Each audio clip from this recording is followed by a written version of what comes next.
النبي أولى بالمؤمنين من أنفسهم وأزواجه أمهاتهم صدق الله العظيم وبلغنا رسوله النبي الأمي الأمين العظيم الكريم ونحن على ذلك لمن الشاهدين والشاكرين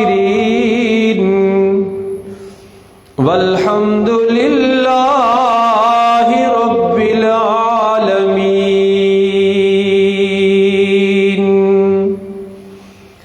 اللهم صل على محمد وعلى آل محمد كما صليت على إبراهيم وعلى آل إبراهيم إنك حميد مجيد. اللهم بارك على محمد وعلى آل محمد كما باركت على إبراهيم وعلى آل إبراهيم إنك حميد مجيد. واجب الاحترام حاضرین و ناظرین کرام،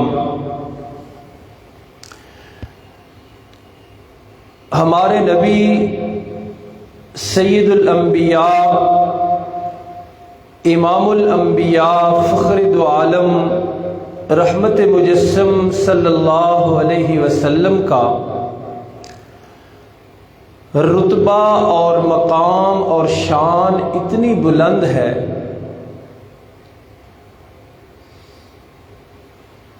اتنی عرفہ ہے کہ ہمارے نبی صلی اللہ علیہ وسلم کے ساتھ نسبت پانے والی چیزیں بھی بلند مقام پا جاتی ہیں. وہ مکہ شہر ہو تو اس کی رفعتوں میں اضافہ ہو جاتا ہے جب وہ نسبت پاتا ہے، منسوب ہوتا ہے ہمارے نبی صلی اللہ علیہ وسلم کے ساتھ. مدینہ یثرب کہلاتا تھا، لیکن میرے آقا صلی اللہ علیہ وسلم جب تشریف لائے اس میں تو اس کی رفعتوں میں، اس کی بلندیوں میں اور اضافہ ہو گیا.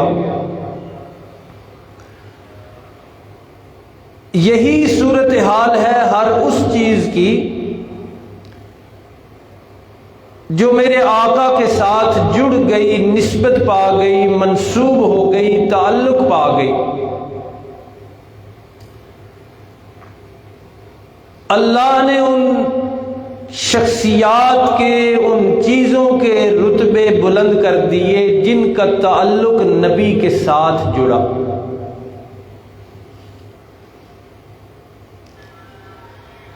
یہ در حقیقت تو اللہ کے پیغمبر صلی اللہ علیہ وسلم کا مقام و مرتبہ ہے، لیکن اس کا ایک پہلو یہی ہے کہ وہ شخصیات اور وہ چیزیں بھی رفعتیں اور بلندیاں پاتی گئیں جن کا تعلق نبی کریم صلی اللہ علیہ وسلم کے ساتھ جڑتا گیا.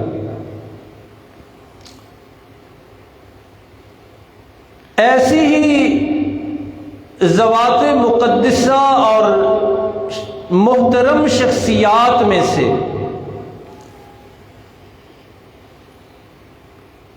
وہ عورتیں بھی ہیں جن کا تعلق کریم آقا صلی اللہ علیہ وسلم کے ساتھ بنا اور جڑا،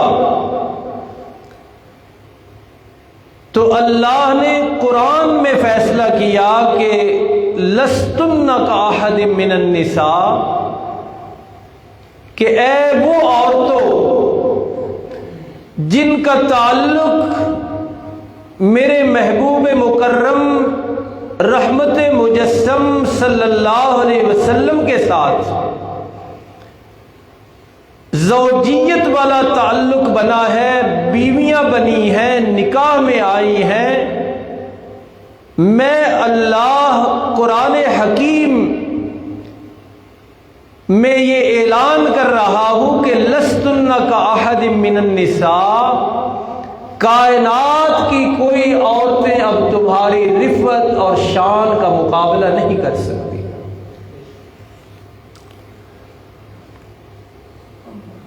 رسول اکرم صلی اللہ علیہ وسلم نے مشہور روایت کے مطابق یہ اعزاز بخشا ہے 11 عورتوں کو۔ اس انسانی کائنات میں سے 11 عورتیں وہ خوش نصیب عورتیں ہیں کہ جنہیں زوجہ رسول بننے کا شرف حاصل ہوا ہے۔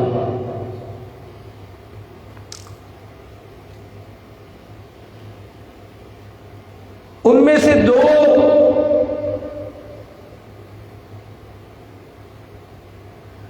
نبی رحمت صلی اللہ علیہ وسلم کے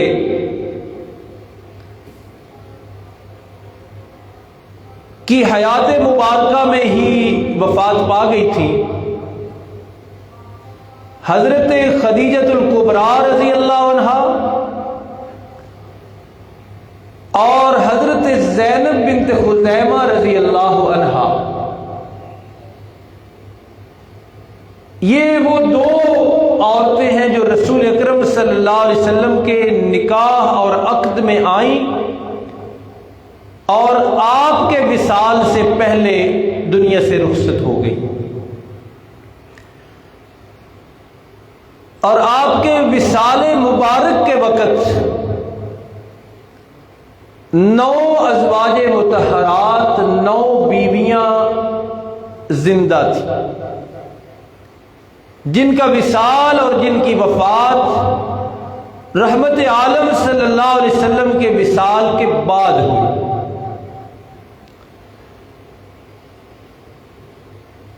قرآن حکیم نے ان کو بڑے رتبے اور بڑے مقام عطا فرمائے ہیں، اور اس کا ذکر زیادہ تر آیا ہے سورۃ الاحزاب میں، جو 21ویں سپارے سے شروع ہو کے 22ویں سپارے میں جاتی ہے۔ چند آیات مبارکہ کا ترجمہ دیکھیے جن سے رتبہ معلوم ہوگا ازواج مطہرات کا، جن سے شان ظاہر ہوگی ازواج مطہرات کی، جن سے مقام متعین ہوگا ان خوش نصیب عورتوں کا جنہیں نبی کی بیویاں بننا نصیب ہوا۔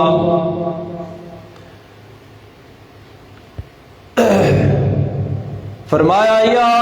ایھا النبی قل لازواجک، اے محبوب مکرم رحمت مجسم فخر دو عالم صلی اللہ علیہ وسلم، اپنی ازواج مطہرات سے فرمائیے،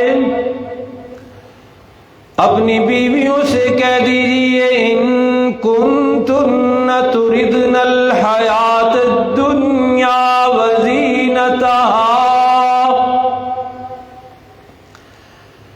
کہ اگر تمہارا مقصد دنیا کی زندگی اور زیب و زینت اور آرائش ہے۔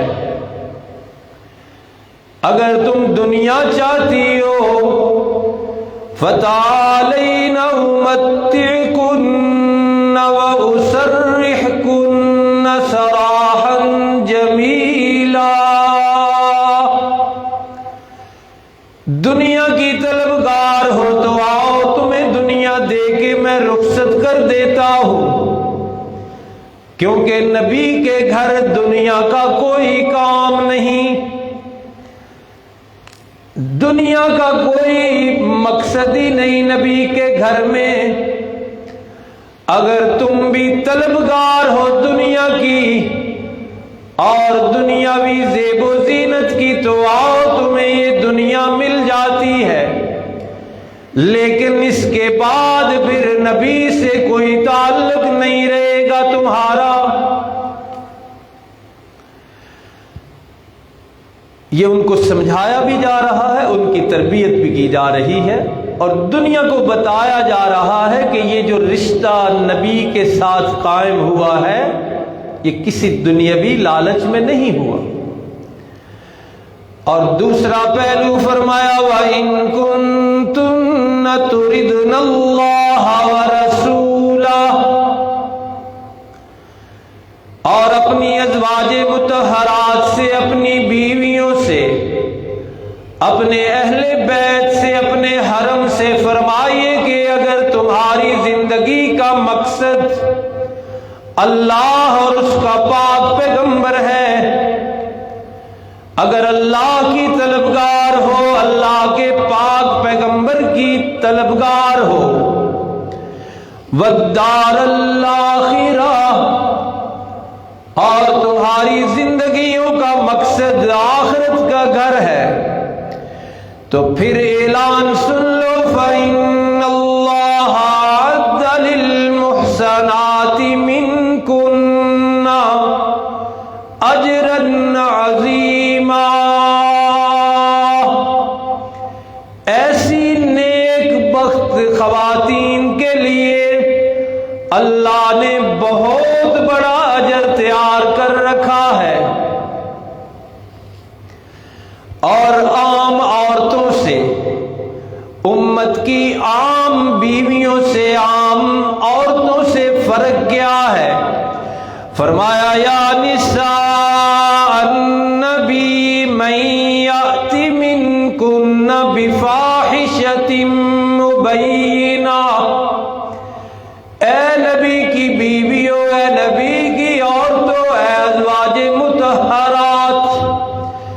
تمہارا رتبہ عام عورتوں جیسا نہیں، تم عام عورتوں جیسی نہیں ہو، تم عام بیویوں جیسی بیویاں نہیں ہو، تم تو نبی کی بیویاں ہو۔ اس لیے تمہارے لیے قانون یہ ہے من یأت منکن بفاحشۃ مبینہ، تم میں سے کسی سے اگر لغزش ہو گئی، تمہارا پاؤں اگر پھسل گیا نا کبھی، عام عورتوں جیسا پھر تم سے سلوک نہیں ہوگا، بلکہ یضاعف لها العذاب ضعفین، اسی لغزش کا، اسی خطا کا، اسی غلطی کا بدلہ عام عورت کو 1 گنا ملے گا، اور تمہیں سزا ملے گی 2 گنا، اس لیے کہ تمہاری نسبت میرے محبوب کے ساتھ، تمہارا رشتہ میرے محبوب کے ساتھ، تم حرم ہو میرے نبی کی، یہ قاعدہ قانون۔ اور فرمایا وَمَن يَقْنُتْ مِنكُنَّ لِلَّهِ وَرَسُولِهِ، یہ اعلان بھی سنو کہ تم میں سے جو اللہ کی اور اللہ کے پیغمبر کی فرما بردار رہی، اللہ کے حکموں کی تابع دار رہی، اللہ کے محبوب کے احکامات کی تابع دار رہی، وتعمل صالحا، زندگی نیک اعمال میں گزرتی رہی تو چونکہ تم عام عورتوں جیسی نہیں ہو، تمہارے رتبے بلند، تمہاری شان بلند، تمہارا تعلق بڑی اونچی جگہ پہ، تمہاری نسبت بڑی اونچی ہے، اس لیے نوتہا اجرہا مرتین، اسے اجر بھی 2 گنا ملے گا۔ عام عورت کو ایک نیکی کا ایک بدلہ، لیکن تمہیں ایک نیکی کے 2 بدلے ملیں گے۔ نوتہا اجرہا مرتین، 2 گنا بدلے ملیں گے، 2 گنا ثواب ملا کرے گا۔ کیوں؟ اس لیے کہ تمہارا رتبہ عام عورتوں جیسا نہیں، تمہاری نسبت بڑی اونچی جگہ پہ، تمہارا تعلق بڑی اونچی جگہ سے ہے۔ وَآتَدْنَا لَهَا رِزْقًا کَرِیمًا، بڑی عزتوں والی روزی ہم نے اس کے لیے تیار کر رکھی ہے۔ یہ قاعدے قانون، یہ ضابطے، یہ شریعت کے اصول بتا کر فرمایا یا نساء النبی لستن کأحد من النساء ان اتقیتن، اے نبی کی بیویوں، اے نبی کی ازواج مطہرات، تم عام عورتوں میں سے کسی ایک جیسی نہیں ہو، یعنی عام امت کی مائیں، بیٹیاں، بیویاں تم میں سے کسی کے شان کا مقابلہ نہیں کر سکتی۔ پھر آگے کچھ احکامات بیان فرمائے ان کے لیے، اور پھر وہ آیت مبارکہ بھی یہاں ہی ہے جسے آیت تطہیر کہا جاتا ہے، اور چادر تطہیر کا ذکر ہے جس میں، لیکن قرآن حکیم سے دوری اور قرآن سے لا تعلقی کی وجہ سے، جھوٹے پروپیگنڈے کی وجہ سے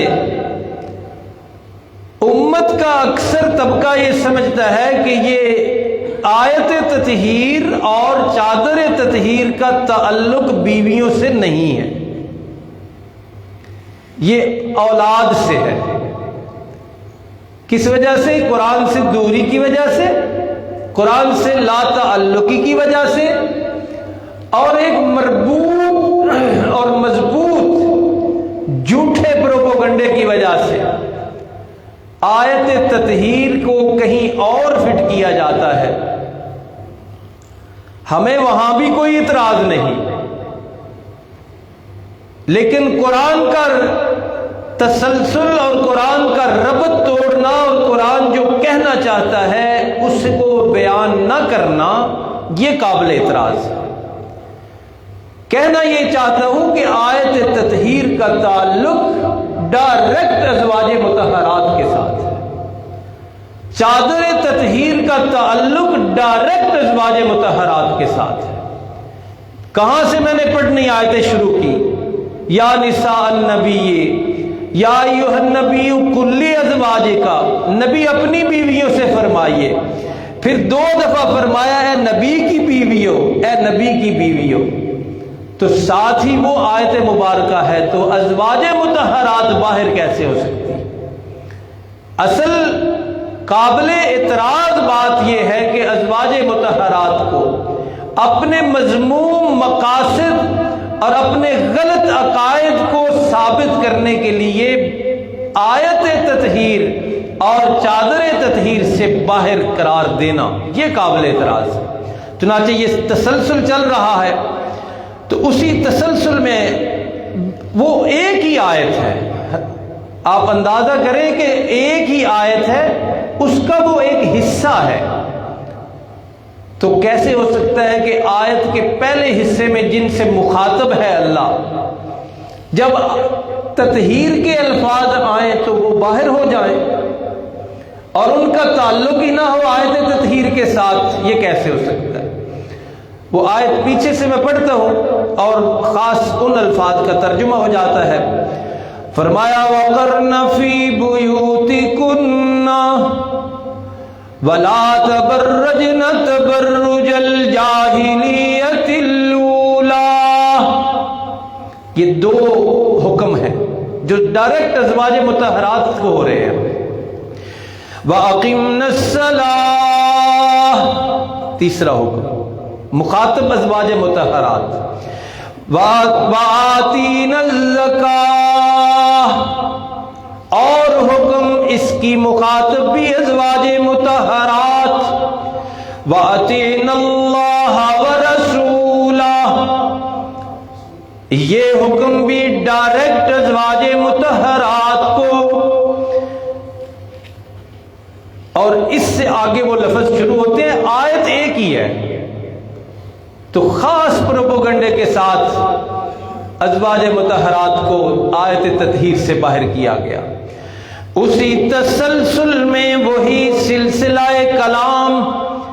جوڑتے ہوئے میرے اللہ کہتے ہیں انما یرید اللہ لیذہب عنکم الرجس اہل البیت، اپنے گھروں میں ٹھہری رہو، پہلا حکم، اور جاہلیت جیسی زیب و زینت نہ کیا کرو، نماز قائم کیا کرو، زکوٰۃ ادا کیا کرو، اللہ اور اس کے پاک پیغمبر کی فرما برداری کیا کرو، اور اس کے ساتھ ہی اللہ پھر مخاطب کا لفظ، خطاب کا لفظ استعمال فرماتے ہوئے کہتے ہیں اے اہل بیت، اے اہل بیت، اللہ چاہتے ہیں تم سے ساری گندگیاں دور کر دے، روحانی بھی جسمانی بھی، وَيُطَهِّرَكُمْ تَطْهِيرًا، اور تمہیں کامل اور مکمل صاف ستھرا کر دے۔ آیت مکمل ہو گئی۔ پھر وَاذْكُرْنَ مَا يُتْلَى فِي بُيُوتِكُنَّ، کہ اس کو یاد پڑا کرو جو تمہارے گھروں میں اترتا ہے قرآن۔ پھر ان سے ہی مخاطب اللہ، اول آخر خطاب ازواج مطہرات، تو کیسے ہو سکتا ہے درمیان میں اللہ ان کو نہ ذکر کرے اور لوگوں کو ذکر کرے؟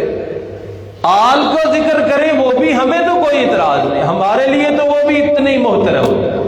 قابل اعتراض بات یہ ہے کہ قرآن میں یہ مانوی تحریف کرنا کہ آیت کے ایک حصے میں اور مراد لی جائے اور دوسرے حصے سے اور مراد لی جائے، اور مضموم مقصد پیچھے یہ ہو کہ ازواج مطہرات کی تنقیص کرنا، ان کا مقام کم کرنا۔ تو بہرحال ازواج مطہرات کو اللہ نے اتنے رتبے دیے، اتنی شانیں دیں، اللہ نے اپنے محبوب کی بیویوں کو اتنا مقام دیا۔ قرآن کہتے ہیں النبی اولیٰ بالمؤمنین من انفسہم، کہ نبی اللہ کے محبوب صلی اللہ علیہ وسلم کا مومنوں کے ساتھ تعلق اتنا ہے کہ اتنا پیار انہیں اپنی جانوں سے نہیں ہونا چاہیے، اپنے آپ سے اتنا پیار نہیں ہونا چاہیے جتنا پیار اپنے محبوب پیغمبر صلی اللہ علیہ وسلم سے ہونا چاہیے، اور اس پیار کا اظہار یوں ہوگا، فرمایا ازواجہ امہاتہم، نبی سے سچے پیار کا پہلا اظہار، نبی کے ساتھ پیار ہے یا نہیں، پہلا اظہار یہ ہوگا کہ ازواجہ امہاتہم، نبی کی بیویوں کو مومن اپنی مائیں سمجھیں۔ یہ پہلا اظہار ہے جو قرآن خود قرار دے رہا ہے۔ النبی اولا بالمؤمنین من انفسہم، اگلا ہی جملہ ہے وَأَزْوَاجُهُ أُمَّهَاتُهُمْ، کہ میرے محبوب کے ساتھ محبت کے دعوے داروں کو محبوب مکرم صلی اللہ علیہ وسلم کے ساتھ نسبت رکھنے والی ہر چیز سے پیار کرنا پڑے گا، ورنہ پیار کا دعویٰ سراسر جھوٹا۔ اور سب سے پہلے ذکر کیا کہ میرے نبی کے ساتھ جن عورتوں کا رشتہ جڑا ہے، عقد ہوا ہے، ناطہ ہوا ہے، نسبت طے ہوئی ہے، انہیں مومن اپنی مائیں سمجھیں۔ گویا قرآن یہ کہنا چاہتا ہے کہ حضرت خدیجہ الکبریٰ رضی اللہ عنہا مومنوں کی ماں ہے، حضرت عائشہ رضی اللہ عنہا مومنوں کی ماں ہے، حضرت ماریہ قبطیہ رضی اللہ عنہا مومنوں کی ماں ہے، حضرت حفصہ رضی اللہ عنہا مومنوں کی ماں ہے، حضرت ام حبیبہ رملہ بنت ابی سفیان رضی اللہ عنہما مومنوں کی ماں ہے، حضرت ام سلمہ رضی اللہ عنہا مومنوں کی ماں ہے، حضرت زینب دو ہیں، حضرت زینب بنت خزیمہ بھی رضی اللہ عنہا مومنوں کی ماں ہے، حضرت زینب بنت جحش رضی اللہ عنہا بھی مومنوں کی ماں ہے، حضرت جویریہ رضی اللہ عنہا بھی مومنوں کی ماں ہے، حضرت ماریہ رضی اللہ عنہا بھی مومنوں کی ماں ہے، اور حضرت میمونہ رضی اللہ عنہا بھی مومنوں کی ماں ہے۔ یہ پہلا اظہار ہے نبی کے ساتھ پیار کا کہ نبی کی بیویاں مومنوں کی مائیں قرار دی۔ میرا مزاج نہیں لیکن سمجھانے کے لیے یہ عرض کر دوں، اور ایک حدیث کی بنیاد پہ جب ام المومنین حضرت عائشہ رضی اللہ عنہا کی کردار کشی کی نا منافقوں نے، تو نبی پاک صلی اللہ علیہ وسلم کا ایک بڑا ہی جو شیلا جملہ حدیث کی کتابوں میں موجود ہے، آپ نے فرمایا اے مومنوں کی جماعت،